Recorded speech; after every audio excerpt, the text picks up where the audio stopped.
Sarap, Sai. Ha? Tingnan nyo to. Yung kahoy na yan ay sinukuang lunas. Pero kinuha, nilagay ko lang, lapag ko lang sahig. Ngayon, kinuha ng aso namin. Yun, kinain niya, oh. At yung dahon din yan, kinain din ni Badiday. Yan, si Tisay, si Badiday. Si Badiday, kinuha ang dahon, kinain. Si Tisay naman, ikinuha niya.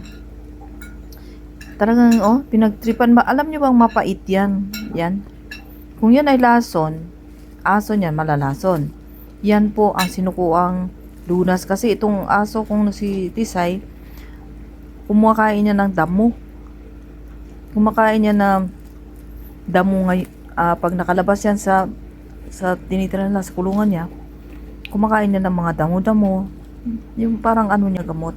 Ngayon, nilapag ko lang yung sinukuang lunas, kinuha niya at dinala niya diyan sa niya. Kinain niya. Talaga, inupuan pa. Talagang kinitkit, pinabayaan ko na lang. Fresh kasi yan. Yung nakuha namin, fresh. Ibig sabihin, kahit hayop niyan, ay makapagpagaling kasi may karamdaman to si Tisay. May nararamdaman siya sa katawan niya. Kasi minsan na rin na hospital yan. Dinala ko sa hospital, nagmasok ko 11,000 para gumaling. Yan, tapos okay na, nakakain na, pinalik ko na dito. Yan, Talaga, kinitkit, Yung sarap na sarap para siya. Sarap pa siya. Mapait yan,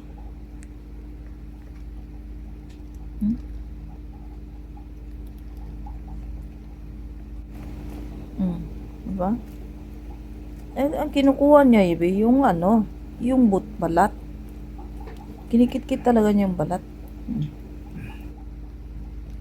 Yun ang tunay. So, ibig sabihin, alam niyo ng aso na talagang yung kamot na yan, yung kahoy na yan ay herbal. Dito kasi yan, nandito yung mga kahoy-kahoy ko nilagay sa gilid, kinuha niya.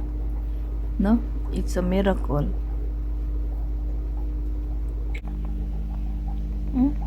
Nayaan ko na lang yan siya dyan.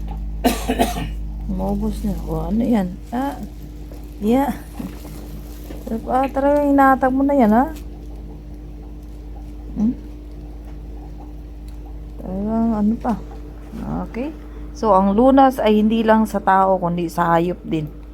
Nakapagpagaling ng lahat ng karamdaman. Magandang oras po sa ating lahat. So, mapapansin natin na sinukuang lunas ay kinakain ng aso. Kinikit-kit talaga niya yung Ano pa yung kinikit niya? Yung balat siguro. O nga, yung balat, Sarap na sarap siya sa balat. Diba? Feel na feel niya, Ayos.